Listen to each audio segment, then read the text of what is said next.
আমার মনে হচ্ছে যে আমাদের বাইরে থেকে এখানে এসে এখানে এখানে শুধুমাত্র এই আয়োজনের জন্য অনেক নিরাপত্তার জন্য অনেক ধরনের অনেক পর্যায়ে নিরাপত্তা এখানে রাখা হয়েছে।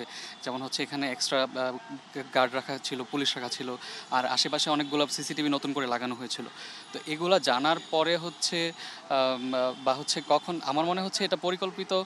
কারণ হচ্ছে এখানে যারা গার্ডরা ছিলেন তারা কখন নামাজে যাচ্ছেন, বলা হচ্ছে যে তারা নামাজে গিয়েছিলেন তখন যখন এখানে আগুনটা দেওয়া হয়েছে।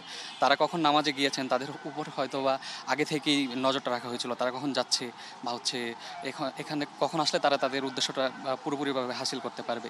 তো হচ্ছে এইভাবে সব কিছু দেখে মনে হচ্ছে। আর হচ্ছে সবচেয়ে পরিকল্পিত বলার পিছনে, এই হাইপোথেসিসের পিছনে সবচেয়ে মূল কারণ হচ্ছে যে ফেসিবাদের যে মুখাভাব ছিল শুধুমাত্র এটাতেই আগুন লাগানো হয়েছে, মূল লক্ষ্য ছিল এটাই। তো এটা পরিকল্পিত বলা যায়। ওই সময় ভালোই ছিল। আমরা সকাল 8টায় আসি, রাত 10টা বাজে জায়গা 10টা বাজে সময় গেছি। এখানে অনেক মোটামুটি লোক ছিল, স্টাফরা ছিল, কিছু লোক ছিল, বাইরের যারা আসলো আর কম ছিল। আর আস্তে আস্তে 10টার আগে বাইরে জায়গা, আর আগে অনেক লোক ছিল এখানে দেখাশোনা করছে।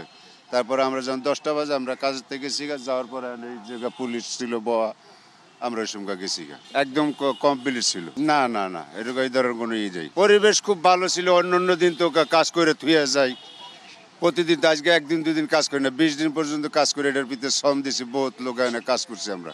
কিন্তু এই ধরনের একটা এটা না, এর ধরনের কোনো ইতিহাস নেই। অন্য বার যেরকম কাজ করা হয়, যেভাবে মাল রাখা হয়, কারণ না হইলো অন্য বার লাইন হইলো আলাদা। শর্ট সার্কিট হইলে মনে করেন এনে ওই ব্যবস্থা আছে, কারেন্ট গেলে মিটার অফ হয়ে যাব, পাশায় থাকে। কিন্তু ওই ধরনের তো হয় না। এটা এটা বোঝা যায় আর কি, নাইলে এটা কেমন হবে।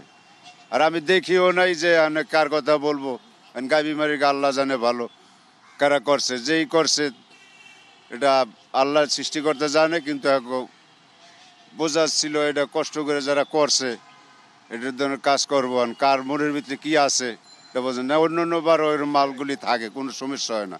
কিন্তু এইবার